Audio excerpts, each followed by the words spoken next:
Hi everyone. I've just looked at this in the camera. I decided to put a load of what is it, like bling on my like and subscribe little box up there. It looks like it's got measles. Look, I ain't gonna take it off though. I'm gonna leave it like that. Like and sub. The bee's gone up there a little bit, and oh god, I don't know. You have to excuse me now today as well. I've cut them all down because this one come off. And I've cut the rest of them down, so I'm going to have to do them again. I don't know when, at some point. But there's going to be no laugh on the loose today, or no 1,227 facts to blow your mind.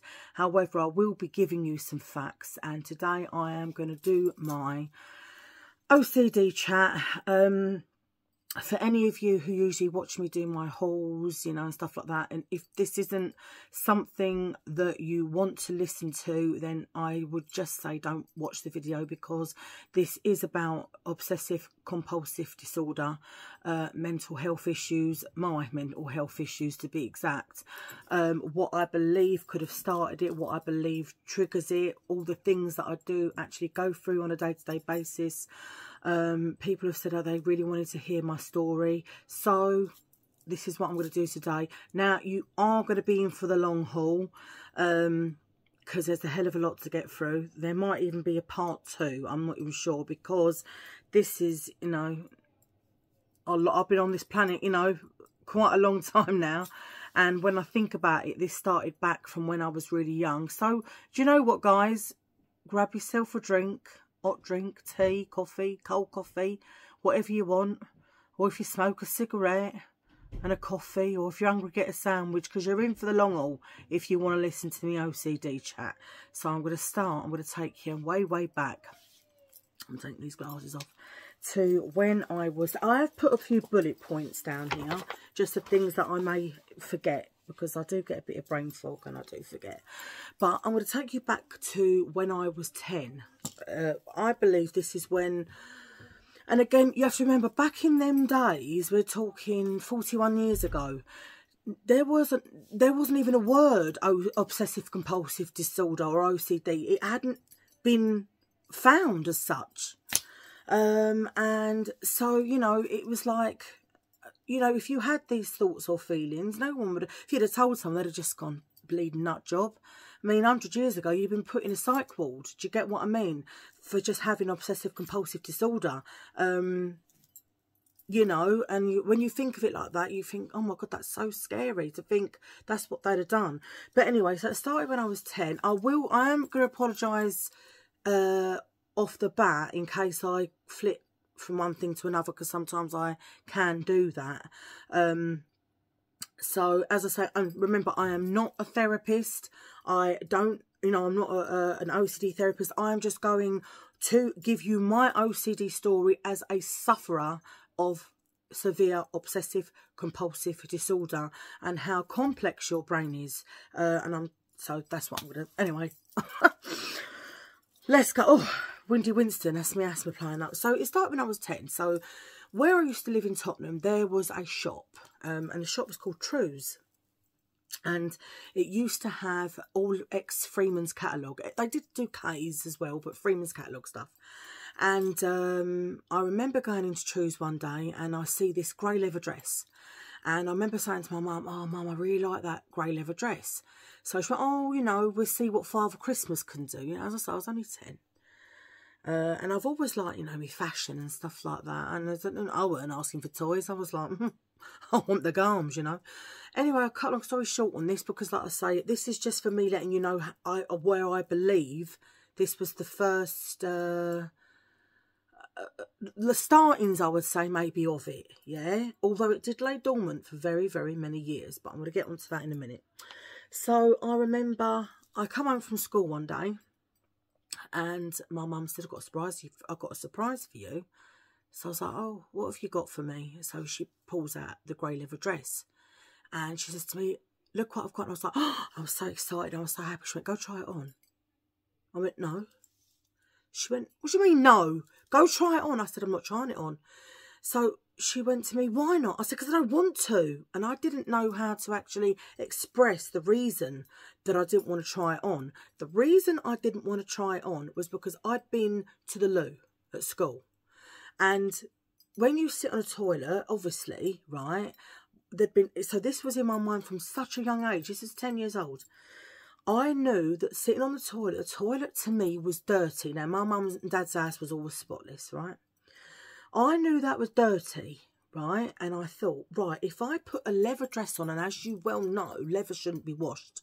And my mum would never have washed leather. I wash leather bags, coats, everything, but not my mum. She wouldn't have done that because it was meant to be dry cleaned only. So I'm thinking, right, if I put the dress on after I've sat on the loo, which has now contaminated me, yeah, that means that when I want to wear the dress after I've had a nice bath or shower, well, I'm going to be dirty again from the contamination that's coming off the dress because I put the dress on after I'd sat on the toilet at school. Do you get the gist of that, everybody? I hope I didn't go in swings and roundabouts. Basically, you can't wash leather, so I felt dirty. If I put the dress on, that means that when I take the dress off, it's there now, therefore it's contaminated. So when I shower and put the dress on and think, oh, I've got my nice new grey dress for Christmas, no, I don't want to put it on my body now because it's contaminated from me sitting on the toilet at school. So I couldn't tell that to my mum, and I talked to her about it now. So I remember Nan saved me from you, and she says, yeah. So my mum got really angry. My mum's got a really terrible temper, right? And she said, oh, you're so ungrateful. You said you wanted this and you won't try. And I, as a kid, I could have just said to her, but how do you explain it? I don't think I'd have even known how to explain it. And my mum, she was, I tell you, she's going to get a smack. I think I can remember I've probably got 2 smacks in my whole life, to be honest. But, I'm going to get a smack. And my nan pushed me in the downstairs toilet. She said, shut the door, leave her alone, leave her alone. But my mum was so angry that I wouldn't try this dress on. And she kept calling me an ungrateful cow. Now she realises, but obviously back then she didn't, right? So I'd say it started off around about then. But that was really the only thing that happened. Peculiar, but it is the only thing that happened round about then. And then I just went all through my life and it was normal. I mean, people will say, well, what's normal? It was normal. Do you know what I mean? Anyway, I always felt like I had to have a specifically clean kitchen and a specifically clean bathroom. But I wasn't, it hadn't had a hold on me. That's what I say. To me, it lay dormant for so many years, from when I was a child. Like I say, so I'd have to have a clean place, yeah. But like I say, mainly clean bath and clean kitchen. I might hoover once a day, I might not. I might polish once a day, I might not. I might wash my nets once a year. It was very, very different. And I was with I'd had a couple of different boyfriends. One I was with for 10 years, another one I was with for a few years, here and there. One of them I was with, he was a bit of a bad boy. And one night I had a fight in a pub and got a bleeding stool chucked at my head. Had a lump come up, size of an egg. But anyway, that's another story. But anyway, we're going to fast forward to me falling pregnant with Callie. Now, this is a story that I've tried to tell before. I cannot tell you the full story today because it will take me over an hour. And I don't want to be on here for 2-3 hours. So, what happened, I'm going to cut a very, very long story short. I do want to tell you this story about Callie. It's a hard one for me, to be honest, but I'm going to tell you just a little bit so you get a glimpse into what happened. So, cut a long story short, I always had a feeling from when I was a child I couldn't have children, and I don't know why. It was just a feeling that I had.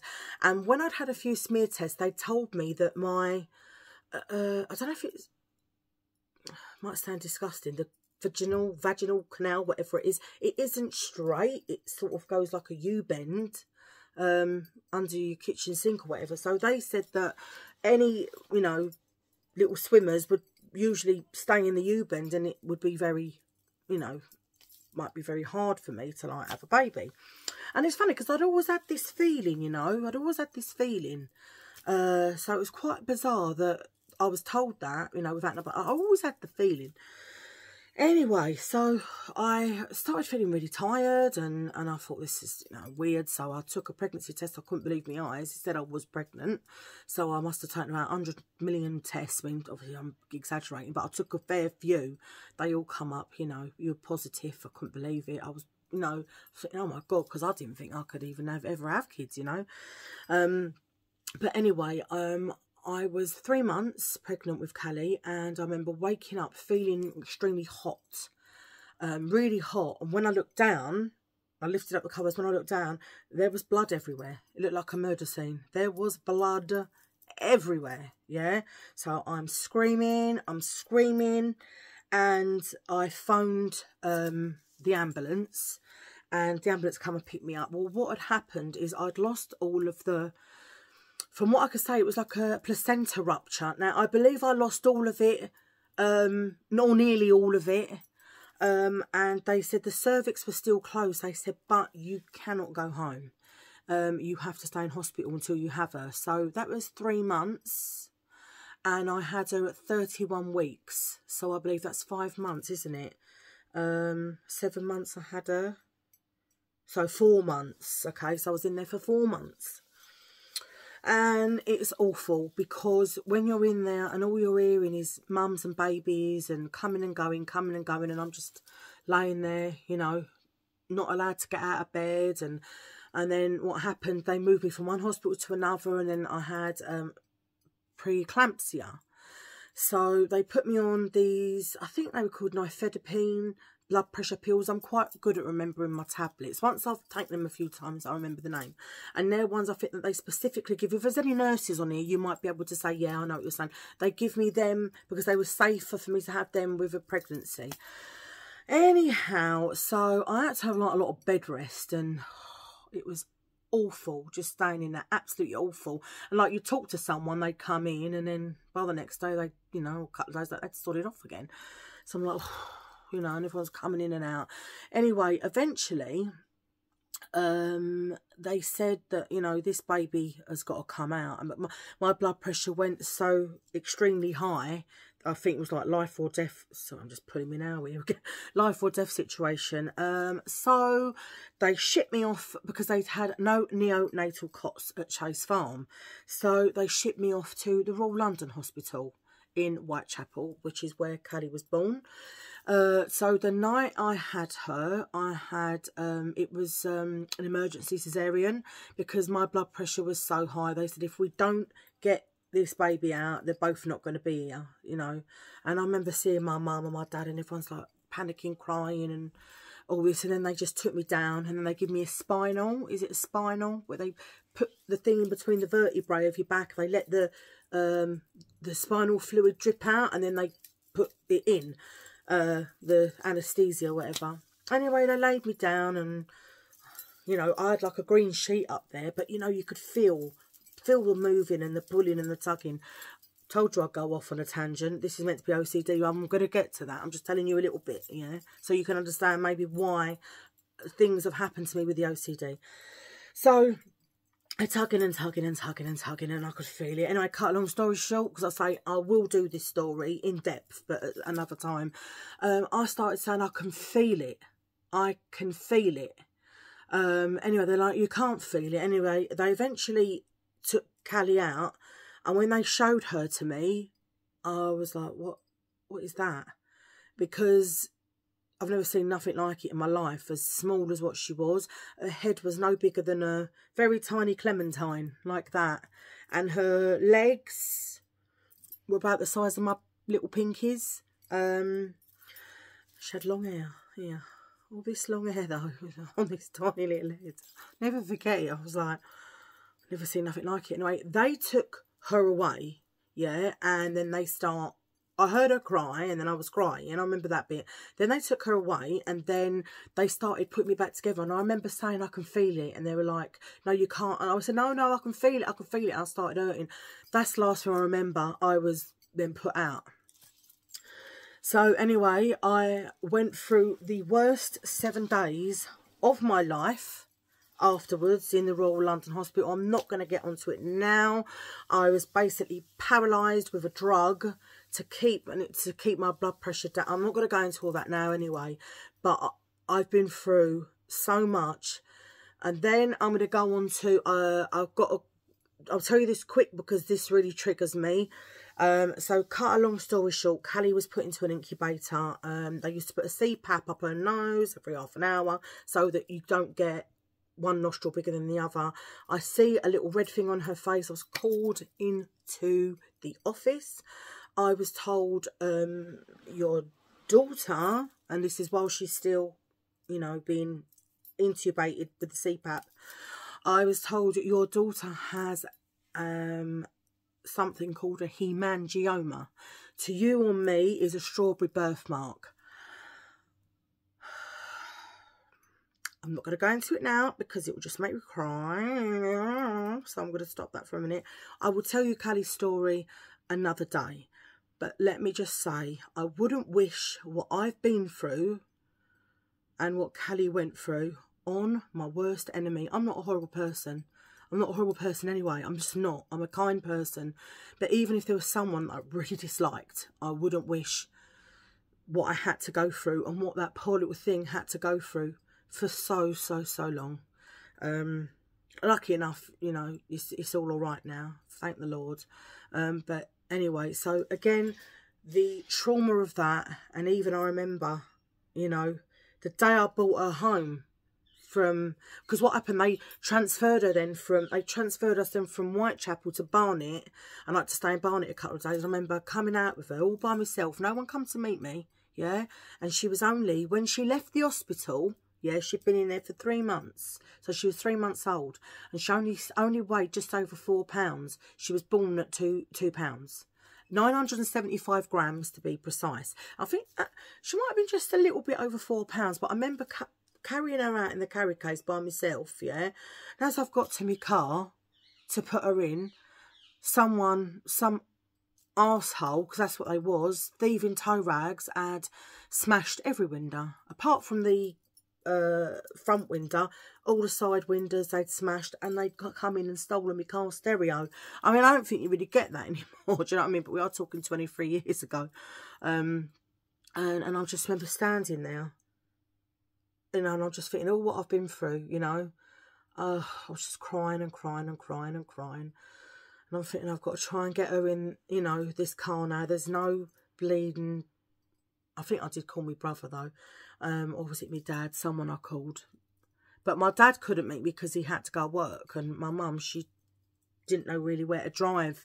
She's not very good. So I was like all on my own, all my Jack Jones. And then I'm like, I was crying my eyes out. And I'm thinking, if I put her in, there was glass all over the back seats.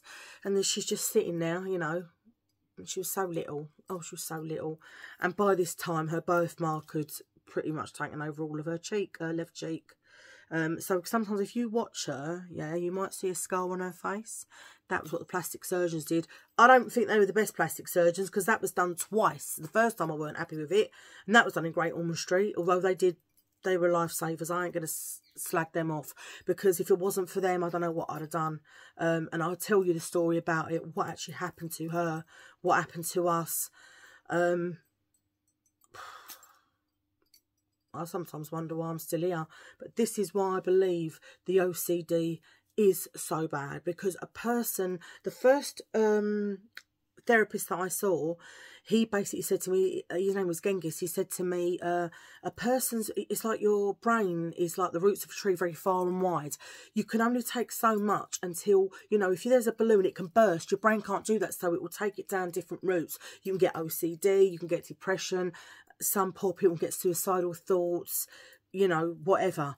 But I'll tell you about him in a minute when we get onto that. So, you know, I'd had a lot of turmoil and a lot of, you know, real bad stuff with cows. Anyway, I've always been extremely protective with her. I mean, too protective with her. Because to be honest, they could have removed her hemangioma when she was in Great Ormond Street. And I said no. So really, her growing up with that and some of the things that happened to her because she had that on her face was my fault. But I was like, I'm not putting her to sleep. She's too little. I was so terrified that something would happen while she was under. I said no. So in hindsight, I wished sometimes now. But I've just said, you know, do it. But I just didn't, and I couldn't, and I just couldn't, you know, I just couldn't. I was so scared, so terrified. I mean, terrified out of my life. So anyway, so let's go down a few, you know, years down the line. And I did start having a few what they call intrusive thoughts, but again, they only lasted for a few days, and then they seemed to go again. And then my dad got taken into hospital. There was something wrong with his liver, and he had jaundice, and I think they had to put a stent somewhere. It wasn't in his heart, it was something to do with his heart, it was his liver. And then also, while this was happening as well, we had to get some radiation for prostate and stuff. Well, the love that I have for my dad, yeah, is, listen, people can say, oh, you know, I love my dad and my dad's not here with us. But, and listen, I'm not saying that you lot don't feel what I felt for my dad. But with my dad, it wasn't just that. He was just, I don't know, I just always felt so sorry for him as well. Deep breaths, I had to contain myself there. So, yeah, I just always felt so sorry for him as well. And he was so soft and kind. And I always worried about losing my dad, which I have now, you know what I mean? But he was in hospital, and oh, excuse me, he was in hospital, and I was just so scared and again terrified. And it was 6 weeks holiday. I remember Callie's 6 weeks holiday from school. You know, you get the 6 weeks summer holidays, and I remember spending every day at the hospital with my dad. Every single day I went to that hospital to be with my dad. And thank God he, you know, he was fine, he got over it. But I think all these things that happen to you, they just, you know, throughout the years of things that you just build up, and you just maybe it's just too much. Anyhow, if you can hear me wheezing, I'm so sorry. I need to take my asthma pump. You know what, I'm going to take it quick. I'm wheezing so badly. Hang on a minute. There we go. Sorry.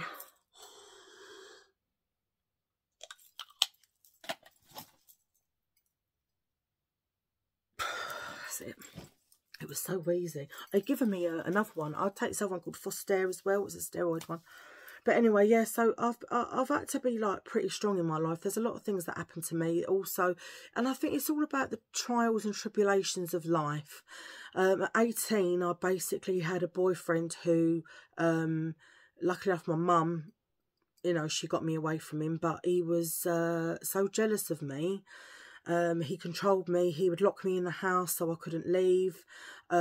He wouldn't let me see friends. He stopped me wearing makeup, and he made me put on about 5 stone. And again, I was terrified of him because he used to threaten me. And as a kid, you know, 18, you're a kid. He used to say to me, if you leave me or you do this, you do that, you are going to find your sister in a body bag. He'd say to me things like that. And as an 18-year-old, I just believed him. But and he headbutted me once as well. Because what had happened was some fella was looking at me, and he said it was my fault, and it wasn't. I was too scared to do it anyway. I just used to look to the floor. But 18-year-old me to what I am now, mate. Now, when I say to you, you'd have got the cups, you'd have got more than the cups. I was a kid. No one ever will touch me. I tell you that for nothing. Ever would touch me. I swear down. I'd like them to try. It's just I always had the strength, but I never had the... I have now. I think when you go through all this stuff and you get these problems, you get strong. And I'm strong like this. I'll tell you, I'll give you the cups. And that is for sure.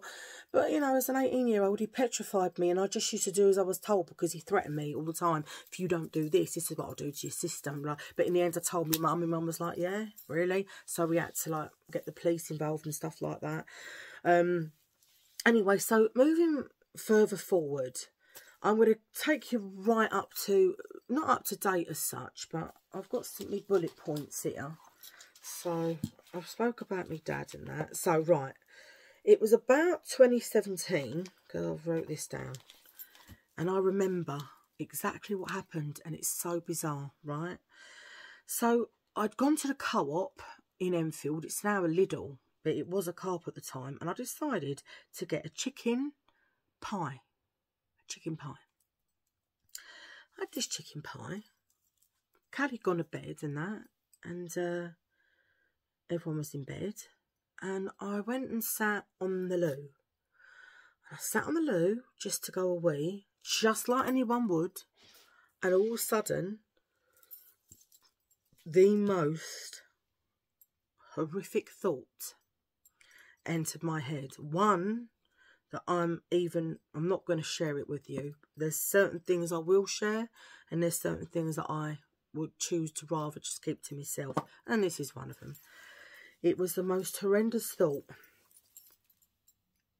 that you could ever think of. As I'm thinking this thought, then I start to shake. So I'm shaking. And then the sweat just starts to piss. Piss off of me. I was sweating. I was shaking. I was white as a sheet. And then all of a sudden, that was it, diarrhea. Diarrhea for days, yeah? And then I'm feeling sick. I'm gagging because this thought. And I'm thinking, why am I thinking this thought? This isn't you. You're a kind person. Am I thinking this thought because I want to do it? Is that what I want to do? This is what you want to do. You want to do this, don't you? That's why you're thinking it. The thought is like an earworm. They call it, is it an earworm? You know, if you hear a song and you can't get it out of your head. My mum always said that. You know that song, take me to the candy shop. Do, do, do, do. Do, do, do, do, do. It goes like that. She says like an earworm. She just, I can't get it out of my head. And she, I ain't listening to it because I can't get it out of my head. This thought, I couldn't get out of my head. Anyway, it progressively got worse and worse and worse until I thought about nothing but this intrusive thought. I couldn't eat. I couldn't sleep. I just spent my time on the toilet. I didn't want anybody around me.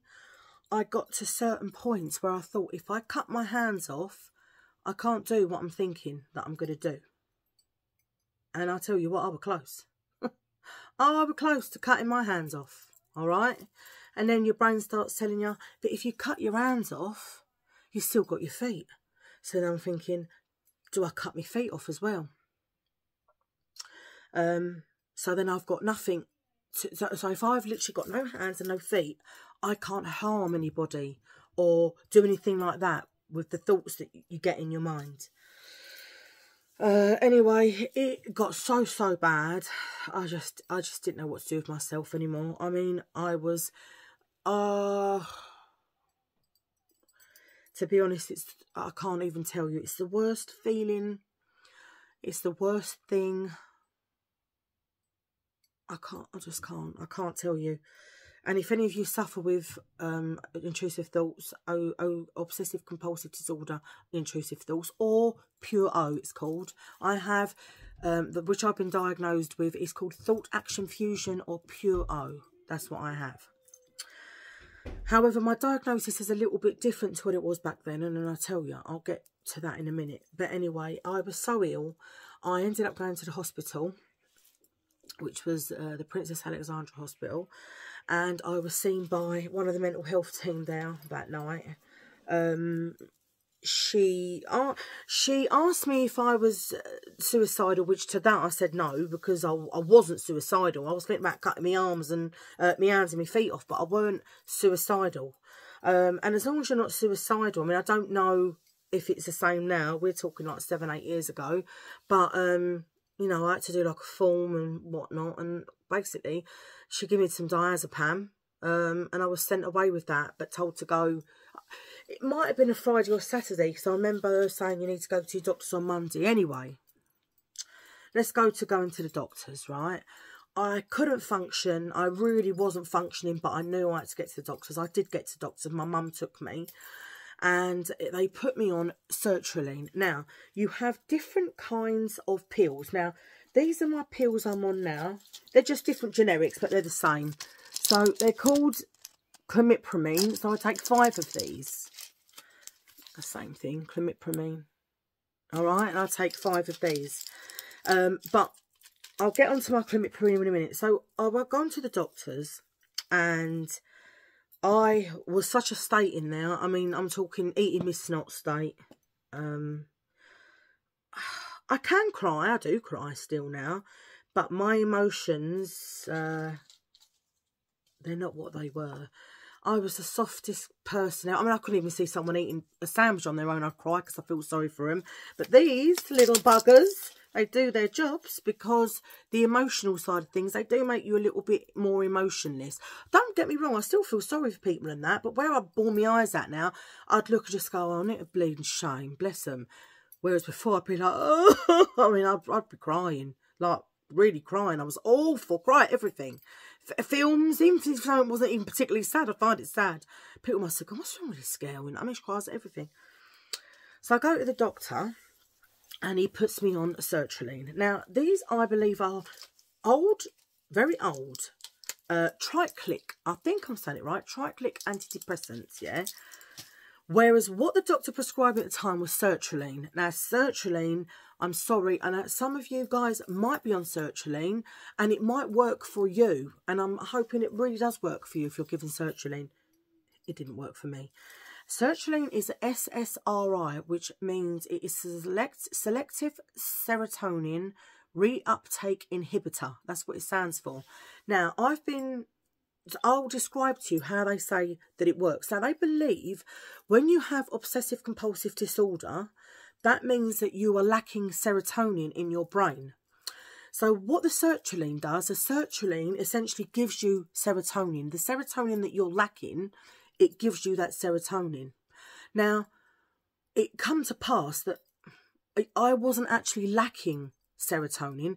It's just my brain doesn't work quite. And again, if there's any psychiatrists that watch me or doctors or whatever, they might be able to explain it a bit better. Apparently, my brain, what happens is, it's like, imagine when you plug something like electric, or, you know, like if I don't plug that in, if I just plugged that to the side, say, and I didn't connect it like that, it's not going to really work properly. So receptors, let's just say, basically my brain receptors, the electrodes, whatever, they don't connect. So instead of them connecting, they are like that. So I didn't need serotonin. I'm not lacking serotonin. I just needed something, clomipramine, to fill in that little gap there so that the receptors can connect better. That's the way I'm describing it to you. Anyway, they put me on the sertraline. Oh my goodness. They made my intrusive thoughts elevated, yeah? I swear down, I can't. There is nothing I can say, to be honest with you, about how bad it was for me. How bad it was for me and for my poor mooms, because in the end I had to go and live with my mum and dad for 3 months. I could not function at all. I mean, my mum was crying, my dad was crying, because they were like, we don't know what to do. What can we do to make you feel better? What can we do? Anything we can do to make you feel better. And I was just like, I just want to get better. I just want to feel better. I just want to get these thoughts out of my head.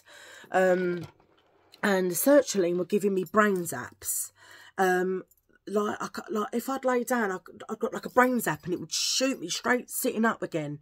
I was getting brain zaps. I didn't want to eat anyway, but I mean, yeah, I'll say the only good thing that come out of it, and it ain't a good thing, but I did lose a lot of weight.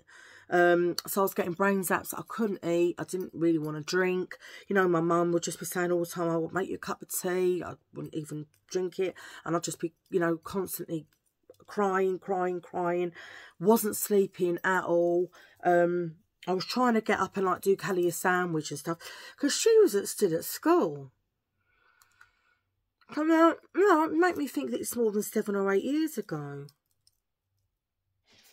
Hang on, let me fathom this out. No, it was about 7 or 8 years ago, but she was still at school. So just about my mum and dad would make like a tuna sandwich and pack, because she like packed lunch, didn't like school dinners. Make her a packed lunch, her sandwiches and this, that and the other. And basically get her off to school. But then I'd go back to, I couldn't go back to my house. I just couldn't face going back on my own. I don't know what, I was just petrified. I mean, terrified. I mean, the thing is, I watch horror films. Let me tell you something. Even some of the horror films I see, I think, would I rather be going through that or going through the OCD I had back then as well? No. Do you know what? I'll sit and go through this possession, I'm sure. In fact, it's almost like a possession. But anyway, eventually, I done a lot of my own research as well. And I was given the clomipramine alongside these. So they're diazepam. Now, they are only 2 milligrams that I have here. And I do try not to take them because they are addictive. And I don't want to get addicted to diazepam. But what will happen sometimes with OCD, the only way I can describe it is sometimes I feel like someone's crawled down my throat, gone inside where all my intestines are, and literally tied them all up in a knot. Yeah? And it's funny because when I tell that to my mum, she says it makes her feel bad because she said my nan used to say the same to her. Because she was, oh, my nerves are bad, my nerves are bad. But my mum didn't get it. And mum said, now I think about it and I feel bad. Because I think nan had something like that, she says. And obviously, we just used to think, get over it or whatever. She would say, oh, my nerves are bad. I feel like I'm all knotted inside. Oh, well, my nerves are bad. She would say, Mum would go, oh, what do you mean your nerves are bad? Oh, I don't know. So maybe my nan had something like that, bless her. And to think, if I think that she had to go through that with no help because no one understood her, I don't know, because I just don't wish it on my worst enemy, let alone my nan. I love my nan. And I think, maybe she had it as well. I know me, my sister and my mum all have OCD, and my brother, but I think I'm the only one who's diagnosed. Or is he? No, I think it is just me, actually, at the moment. But anyway, so I've done my research, and once I started the clomipramine, they were still there, don't get me wrong, because it never goes. It never goes. Yeah, your OCD bully, as my therapist now that I'm talking to, that's what she calls it, is the OCD bully. And it never goes, but it started to, it wasn't as bad as what I was there. I was at least being able to sleep and function a bit more, because I didn't function at all. And when I was on sertraline, forget it. I weren't functioning at all. Anyway, so I started them, and after a little while, you don't get back to normal. You're never back to normal, and they're still there. Playing on your mind. But I then started having CBT, which is cognitive behavioural therapy, and that was with a fella at the time called Genghis. Now, I'd done 12 sessions with him, which is the maximum that you could have, which I think it is the same now. I'm having more sessions now, CBT. But I obviously had them with him, and he gave me a lot of homework, and he shows you ways to deal with them. It's like, I remember him saying to me one day, he said, this is a bit like an OCD intrusive thought, and I'm going to do it to you lot now. Right, I want you all to picture, whoever's watching me, just picture a pink elephant sitting on my head. Are you all picturing a pink elephant sitting on my head? I really want you to do this. So I'm going to be quiet for a minute while you're picturing it. Pink elephant sitting on my head.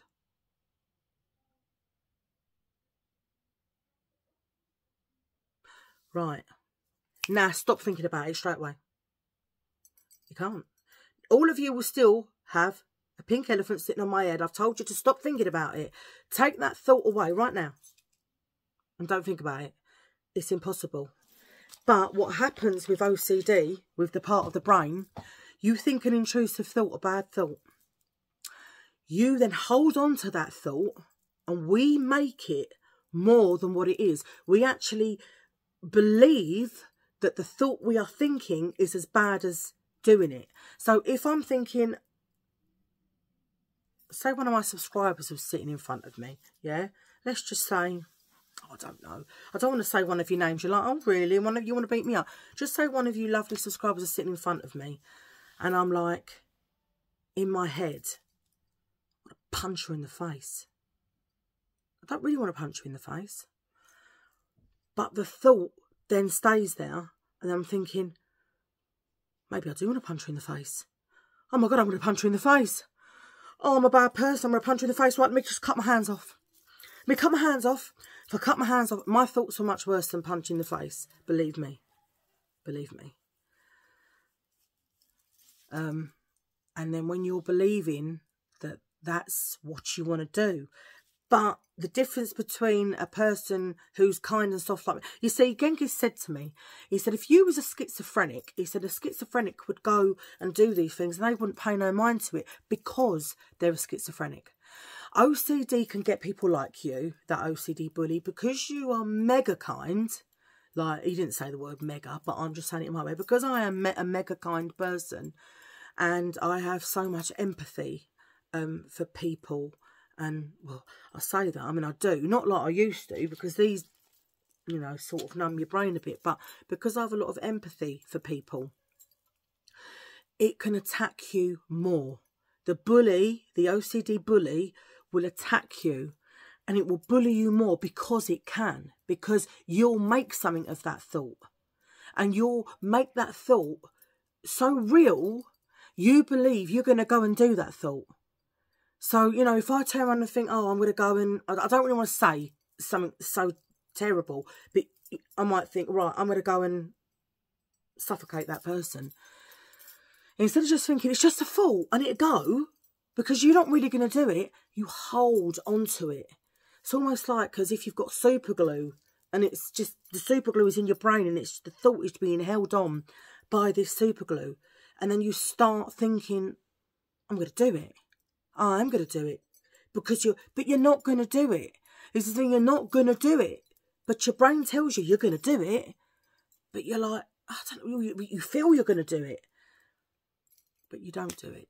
And that is because you are a kind person. And he said to me, the OCD you have, he said, what I've found, it only affects the people that are soft and kind like you. Because if you was an arsehole, basically, and didn't care about people, it wouldn't affect you. Because you might sit and think, I'm going to beat her up over there. But because you're an arsehole, you don't care. So you won't hold on to that thought because you don't care. Or, oh, I'm going to go and suffocate that person over there. If you're not a nice person, you just think, yeah, and I would as well, twats or whatever you think of them. Whereas that just simple thought, I would hold on to and I would make more of it than what it was. And you make more of the thought than what it is. Anyway, that was to start with. So we're talking 8 years ago. And then moving on, let's say, for argument's sake now, let's say my OCD then started to change. So I still have the intrusive thoughts, but they're not like how they was back then. And I sort of know how to control them a little bit more. I wouldn't say I can control them. That's a lie. I can control them a little bit more. But now my OCD has completely changed. So my OCD now is fear. But really, it's not changed because it's one and the same. Because when you're having the intrusive thoughts, you are still fearing something. So I was fearing I might hurt somebody. Yeah? I still fear I might hurt somebody. But now my fear is through contamination. I'm not so worried about myself, but I fear about hurting other people through contamination. Or I don't want to really hurt myself anymore because I have so many health problems, yeah? So you fear contamination. So now what happens, my OCD has sort of skipped. So even though I've been diagnosed with thought action fusion OCD, that is more to do with intrusive thoughts, which, like I say, I still can get the intrusive thoughts. But now the OCD that I have now has taken over the intrusive thought side of things. So what I do, I have a daily ritual. Now, I have to get up and I air the bed and then I will make the bed. Now, before I even go and do anything, I have to clean my ensuite. Everything has to be done in fours. 4s of bleach, 4s of water and 4s of flash or whatever I'm doing. Then it has to be shined and buffed. Everything is in 4s, right? If that is not done, then the OCD bully, let's call him, I don't know, Teddy or something, I don't know. Or let's call him Richard, all right? So Richard is me bully, right? So if Richard isn't satisfied that I haven't done this enough times, Richard will say, Lisa, do it again. and you do it until you do it right. Yes, Richard, I will. So then I go and proceed to do that. And then I'll go and I'll make myself a cup of tea, yeah, and some crumpets or a bit of toast, whatever. And then let's just say now it's time to clean the kitchen, right? Take me plate in, me cup. There we go. Richard's back again. Oi, what you doing? Do that again. Yeah, no. You didn't do that 4 times. No, Richard, I did. No, you didn't, Lisa. Now you do it again. So then everything, I try and do it in 4 times. It's like your bleaching, your water, your flash, or whatever kitchen spray I've got. And it has to be done. And then I have to clean all of the kettle, all of the toaster, all of my washing machine, on the outside I'm talking about. Everything that's on the outside. And my shelves and stuff. So if I bleach it, and then I sometimes put Milton on a cloth as well, quite a lot of the time. So I'm sterilising everywhere as well as I go along. And in fact, I sterilise the bowl every day with Milton as well, which is what you use to clean baby bottles with. So I will do that. And to be honest, that is throughout the whole house. Now, when I'm cooking, obviously everything has to be on different chopping boards and knives, which I'm sure all of you lot do as well. But here is a complete problem for me. This is one of the worst problems. Now, because of my fear of contamination, I do tend to go into fight or flight mode quite frequently. And I get very shaky. Now, the problem with my day-to-day life is I'm on the loo more than I'm off it. Now, I'm on metformin for my diabetes, and they give you the runs. Now, I have been told from colonoscopies and endoscopies that I have severe post-operative irritable bowel syndrome. That's what they put it down to, right? Basically, if I don't find a toilet, I'm going to shit myself. Imagine having diarrhea. And now, my current CBT therapist, she says to me, because we've been having a conversation about this, but you should be able to hold it. You just use your sphincter muscles and she's right, you can, but not all the time. Not all the time. And sometimes I have to put tenor ladies in my knickers. TMI? Probably. But I want to be honest about this OCD chat. It's taken me a long time to do it. So a lot of my OCD problems now revolves around anxiety. So I'm full of anxiety. And like when I come on here, like to do a haul, and I'm like, all right, everyone, how are you all?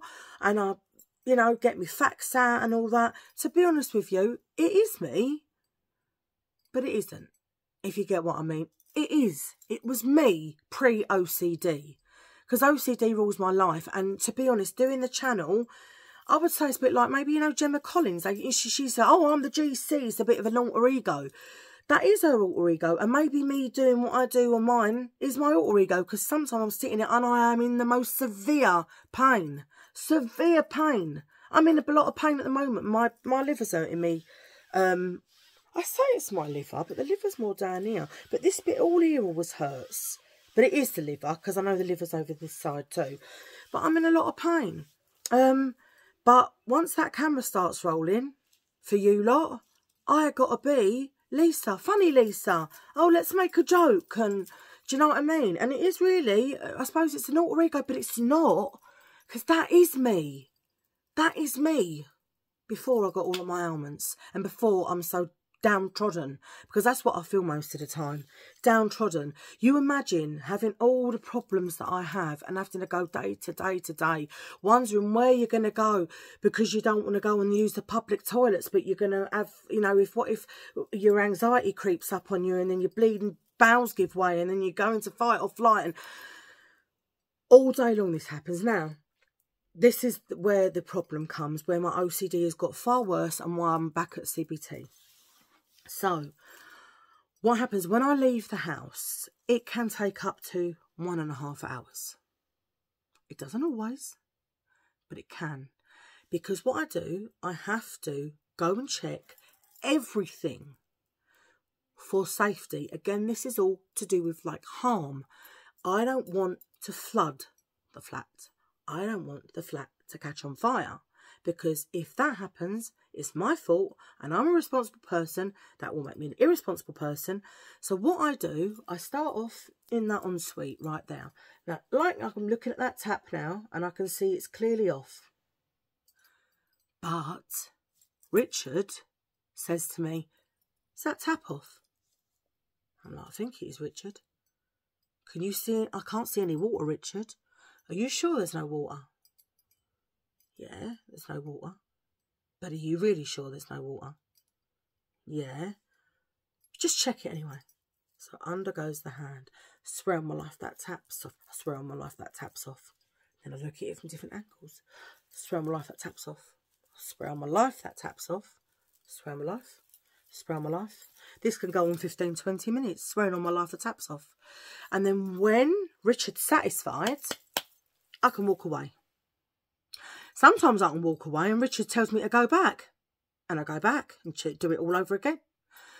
And then we go into the kitchen. And guess what? I'm doing it again with the kitchen taps. Richard starts on me again, doesn't he? There you go. Check them. But Richard, they're off. Check them. I swear on my life that taps off. I swear on my life that taps off. I swear on my life that taps off. I swear on my life that taps off. And there we go again. Then, as you turn to the left, what's there but the cooker? Now this one is the bane of my life, because you think the taps are bad. The cooker is the killer for me. So the switch is a red switch and I can clearly see that the switch is up. It is off. But Richard will not let me go. Richard is not interested in anything I've got to say. You're going to stand there and you're going to check that. So the fingers go, swear on my life, swear on my life. And the whole time, say that is the switch, I just do this with it, look. So I'm touching on this. Swear on my life, I swear on my life, swear on my life, swear on my life, swear on my life, swear on my life, swear on my life, it's off. It's off. Yeah, it's off. Swear on my life, it's off. It's off. Richard, you sure it's off? Yeah, I swear on my life, it's off. But you sure it's off? Constant battle with my own brain. All right. Now, that's the hardest for me, because I very rarely feel satisfied that I've satisfied him, old Richard up here. Very rarely. And so I can be there for ages. Then it's checking the balcony. Then it's checking the plugs and the plug sockets. And then I have to bump the door. When I come out, when all said and done, then I have to bump the door. Swear on my life, the door's shut. Swear on my life, the door's shut. Bump, bump, bump, bump. Swear on my life. Swear on my life. I've heard it shut. It's a fire door. It's bloody shut. Richard tells me, you still got to check that.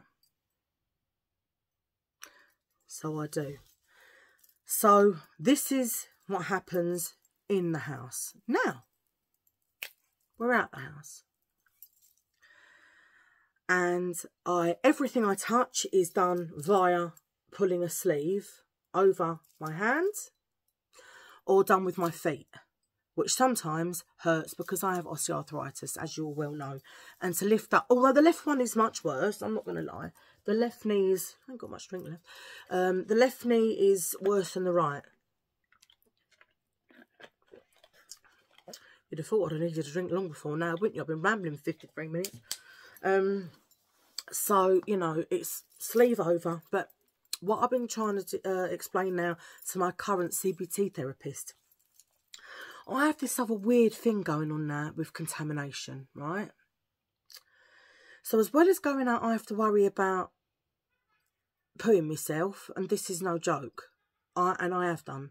Because I cannot hold it. When you get a bug and you get diarrhea, same thing. And what they've been trying to, you know, this has been going on for 20 odd years now, and they still can't make me better. I've changed pills so many times, this, that and the other. And then when you get anxious, you go into your fight and flight, you feel sick, sweating, and you shit yourself. Excuse my French. I think I'm allowed to swear today. So then one of my new things that I've got now is this. So let's just say I'm out, right? I'm out and I've not been out long and the nether's come on, the problem's come on, right? Go to the toilet. I have to do a ritual, which you all know what I do, before sitting on the loo. And what happens now is I can go into a toilet, like in a cubicle, and I start to shake and I start to profusely sweat because I feel that there's poo everywhere. Now, I can't see the poo, but I feel like it's there. Hang on, Callie's been a bit naughty. Oh, she's gone in there now. I was about to stop you. She's talking to Sean.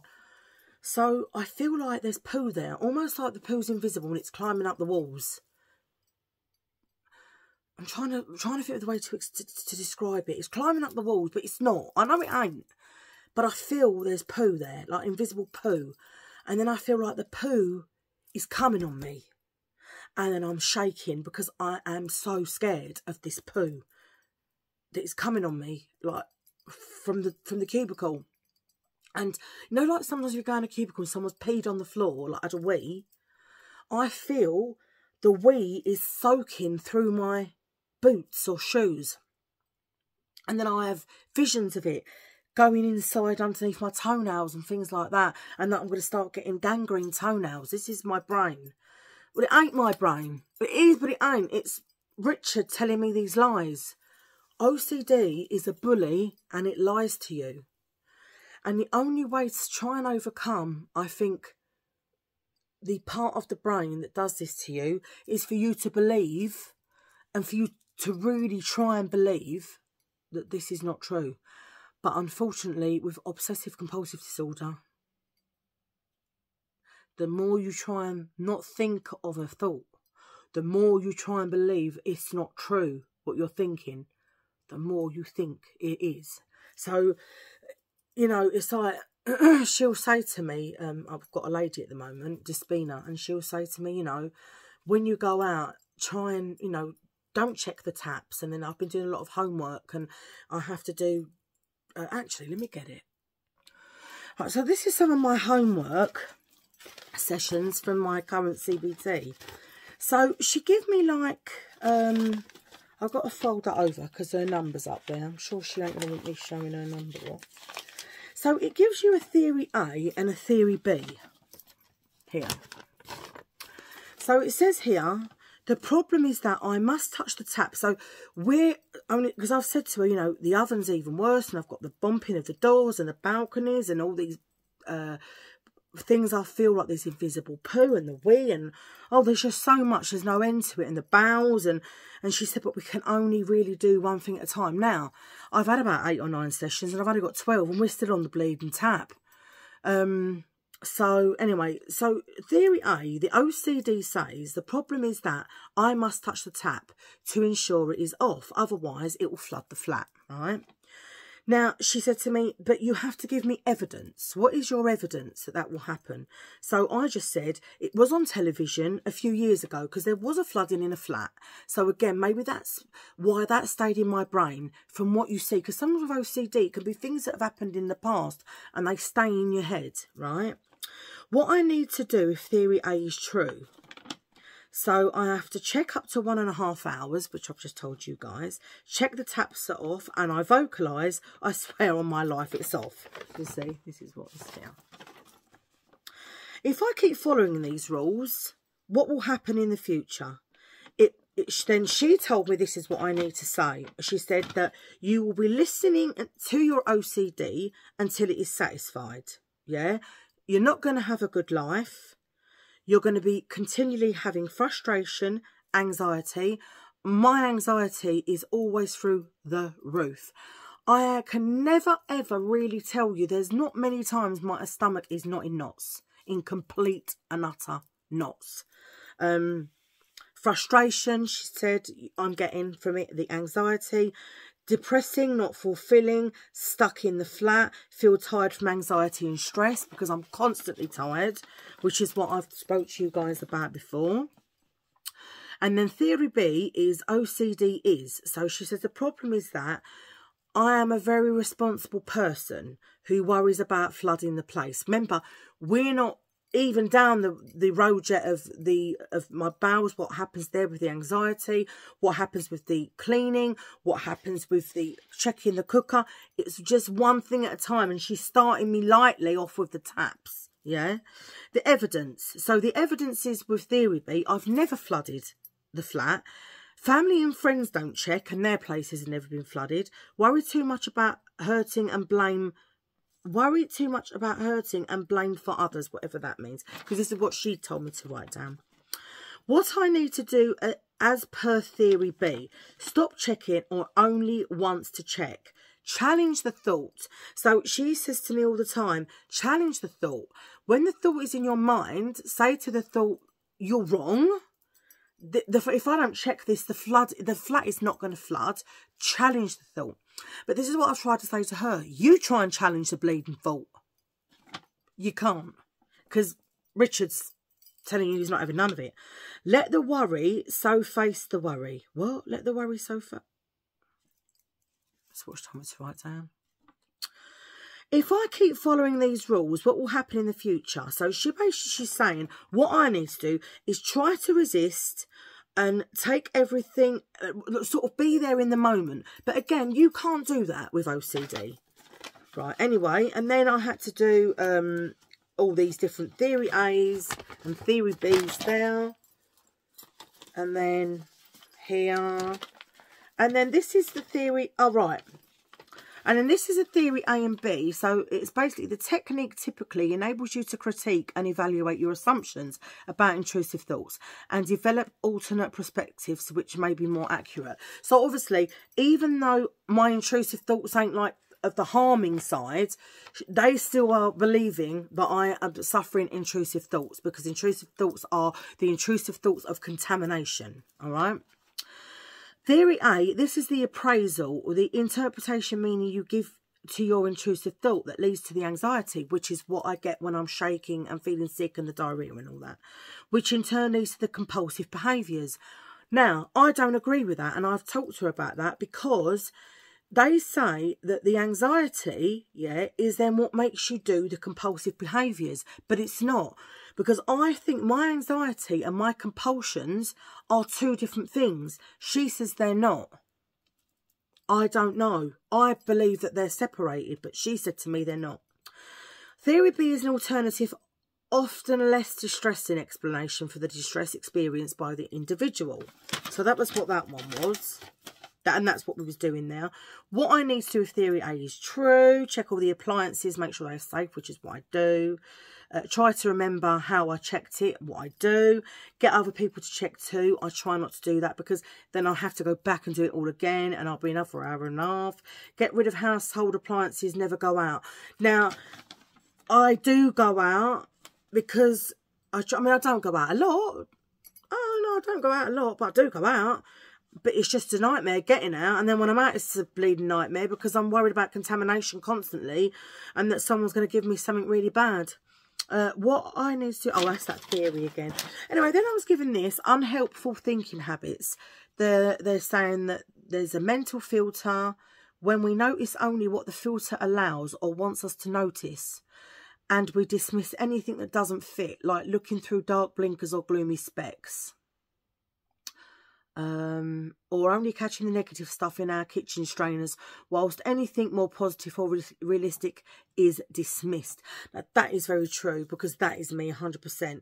Prediction, believing we know what's going to happen in the future. Yeah, I swear I think I'm psychic, but you don't. But Richard is telling me this is what you're going to do and this is what's going to happen, all right? Mind reading, assuming we know what others are thinking, usually about us. Again, this is true. Compare and despair. Seeing only the good and positive aspects in others and getting upset when comparing ourselves negatively against them. I don't think that one applies to me. Critical self. Sort of shoulds and musts, thinking or saying I should or I shouldn't, I must. Yes, that is all the time, constantly. I must. Judgments. Making evaluations or judgments about events, ourselves, others, or the world, rather than describing what we actually see and have evidence for, which OCD is very true of that, because like Despina said to me, where is the evidence you're going to flood your flat? Where is the evidence that you're going to burn the flat down? It hasn't happened, so where is the evidence? Where is the evidence that you've gone in that public toilet, that this invisible poo is going to climb on you, give you bad diseases and germs? Have you had that happen? No. Where is the evidence? This is what they try and say to you, you know. Emotional reasoning. I feel bad, so it must be bad. 100%. 100,000,000%. Because when you're getting these thoughts, you think to yourself, what am I? Some kind of monster or something? So you start feeling bad, you start feeling sad, you then feel in turn anxious about that, which then in turn gives you your body, it makes it feel it's in danger. So you have the fight or flight mode, which is the shaking, the being sick, the diarrhea, the palpitations, what is it, panic attacks, which I have quite a lot of them as well. Mountains and molehills, exaggerating the risk of danger or the negatives, minimising the odds of how things are most likely to turn out, or minimalising positives. Catastrophising, now that I know is a definite for me. Imagining and believing that the worst possible thing will happen. So catastrophising, definitely resonates with me, this one here. Black and white thinking, believing that something or someone can be only good or bad, right or wrong, rather than anything in between, or shades of grey. So that is also as well, with OCD thinkers, it is just black or white. It's either one way or another. And memories. Current situations and events can trigger upsetting memories. Now, this is what I think. All things that have happened in my life, and there's more things that have happened, lots of bad things that I've not even said on here. Sometimes it's just a person who is strong, but they're not as strong as they think they are, and then when it just gets too much, that's it. We can't deal. Trigger upsetting memories, leading us to believe that the danger is here and now. For me, there's always danger. Every minute of the day there's danger. Which causes us distress right now. Like, you know, I've never let Callie really have friends to go out with. She's got a boyfriend, and she's had boyfriends, but I preferred it when she's here. I don't like her going out. Don't like her where I can't see her. Because, again, going back to with what happened, you see, and what's made my OCD, I think, really just pushed it to another level, is I had this, my OCD was telling me that something was going to happen to my dad, right? And I kept going around my mum and dad's every single night, not every single night, a couple of times a week, because I don't ask every single night. Just so I could see my dad, and I kept saying, I don't know, I'm worried about him. I keep thinking something's going to happen, because the fear of losing my dad was so immense that I used to just think, oh my God. And then you've got people that believe in like the law of attraction. They can say, well, if you say these things, maybe you're manifesting that thought. And then it's, we'll cut a long story short, when we had the COVID, my dad got COVID. He couldn't breathe. And my mum like phoned the ambulance, and he walked himself to the ambulance, and my mum was crying. And he turned around and said, well, don't worry. He said, don't worry, no, don't cry, I'll be back. And I'll never see my dad again. So, you know, then you start to think, everyone, you know, constantly, then you think, is it your fault? You blame yourself. Is it my fault? Because I kept thinking that because I loved him so much. Is it my fault? Is it my fault? And then you start thinking about other people. I don't want to let them out of my sight. What if this happens? What if this happens? And it's in your mind 24 hours, I nearly swore, a freaking day, all right? And sometimes I just want to scream, and I want to rip my head out, rip it out. But obviously I can't. I'm in a lot of pain now, guys. I'm really sorry. I've been talking for a very long time though, on this epoxy floor. But like I say, yeah, so with my OCD, it just stems so far and wide. It's so much. I've been through far too much, to be honest. And with one thing or another, And I just think, yeah, it just all gets on top of you. And then OCD, once it gets its little hands on you, that's it, you're done for, because it rules you. And that's one thing. If any of you have OCD, I know a couple of people that have even got their own channels that I talk to. I know one of them particularly, I don't know what form of OCD she's got, but she's got OCD as well. And she'll also, to anybody who's got it, it rules your life. It is your boss. It is your boss. When your boss tells you to look and check, you look and check. When your boss tells you to clean and bleach that surface a million trillion times, you're going to bleach that surface a million trillion times. When that bully tells you that you're a bad person because you're thinking this thought that probably everybody thinks at some time, but they just let it go. We can't let it go. We hold on to it. And when you go through a whole life of taking an hour and a half to get out, and then wherever you go, you're scared of contamination, you feel all these things, and, excuse me, even poo yourself. My life is shit, to be honest with you. Yeah. And you just think to yourself, you know, I mean, really, I'd like to throw all my pills away, every single last bloody one of them. You know, I ain't just got OCD. You know, I've got asthma, osteoarthritis, I've got, you know, the IBS, which is hand in hand with OCD. I've got high blood pressure, I've got cholesterol, I've got fatty liver, I've got diabetes. So anyway, I have been talking to you about my OCD for a very long time. I don't know. Oh, anyway, let me just see what I put here. I've spoken about medication, checking for hazards in the house. I told you about that. Take up to an hour and a half to leave. Yeah, so I've basically told all my bullet points. Oh no, there was one more thing. This is my homework for this week that I was doing. So it's basically leaving the place without checking.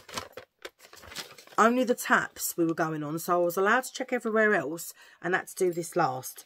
And then I had to write down how I felt before, my anxiety levels during, and then after. And I would say Tuesday and Wednesday was a 9 and 8 out of 10, but Sunday, which was, what was today? Monday. Yeah, yesterday, it was horrendous. 10 out of 10. Anyway, this was my homework for this week. So, you know, you have to do homework with CBT because they say that, you know, OCD, listen, it's never going to go. You'll always have it. But if you can try just to reduce some of the anxiety and stress that you go through from day to day, every day, then it's worth trying. Do I think it works 100%? No. Do I think anything will work 100%? No. Between me and you, if you've got OCD, I'm afraid to say you're going to have OCD for life. Is it debilitating? Yes. Does it ruin your life? Yes. Is there any advice I can give to you? No, not really, unfortunately. Just try and be as strong as what you can, and, you know, try and get the help you need. If you need medication, if you need therapy. I'm being sent over to secondary care now to a psychiatrist, but that's basically it's just a medication review. After what happened to me, anyway, I told the doctor about that mirtazapine and that, so that's why I'm back on the clomipramine. But anyway, I've been talking for 1 hour and 13 bleeding minutes now. I don't know if you're still here. Yeah, if you ain't fallen asleep in your cold coffee, I really appreciate it, you know, because I know I said to you being for the long haul, and it is a long one. But if any of you have any questions that you'd like to ask me about my OCD, or about a friend or family that has OCD, if you would like to know any information on anything, I really do know quite a lot, because I've been going through it for so many years. So, yeah, I'm hoping none of you do have it. I know a few of you do. But, as I say, I wouldn't wish it on my worst enemy. And I know the ones who have got it, you're going to say the same, Lise. I wouldn't wish it on my worst enemy. Intrusive thoughts, worst parts. Worst parts. For me, intrusive thoughts and the bowels, because half the time I can't leave the house. Or if I can, half the time I'm in big trouble. And you try and run to the toilet with osteoarthritis. That's a no-no. Anyway, like I say, thank you for listening to me if you've got this far. I do usually have a bit more of a jolly channel. Voice crack. And at some point, not yet, I will tell you the story about Callie. Because, again, that's probably another thing. It's just all these things accumulate in your mind. And you're just not, you know, you think you're strong. We're just not strong enough. We're just not strong enough. That's the bottom line. And when a person takes too much, it has to come out some way. And for me, it just, obviously, it's always been in me. And it just manifested itself and thought, right, I'm going to get hold of this one. And it got me by the short and curlies. And that's for sure. But anyway, listen, thanks for sticking around if you've got this far. If you haven't, I don't blame you. But if you like usually hauls and stuff like that, please hit the like. Please hit the subscribe and please press your notification bell because it will tell you every time that I upload. Thank you all so much for sitting and listening to me. I hope this has been an enlightenment for people that have asked for the OCD chat. As I say, if there's anything you want to know, any questions you want to ask me, just pop them down below and, you know, I'll get back to you. Just want to say I love you all very much. You do honestly help me, guys. You do, and you keep me going. Because while I'm on here, like I say, all the problems that I feel. And look, I've been sitting here now for an hour and 16 minutes without a poo. Although I've cheated because I did take something. But anyway, yeah. That's the only thing. You start taking bleeding things and then you get bunged up and then all of a sudden you have to take the laxative and then you got the run. It's just like, oh. And when I get the runs, oh boy. Woo, oh boy. Oh, my bleeding bum. That's what it is. My life revolves around OCD and me bum. But anyway, listen, I love you all and I'll see you in my next much more happier haul. Bye.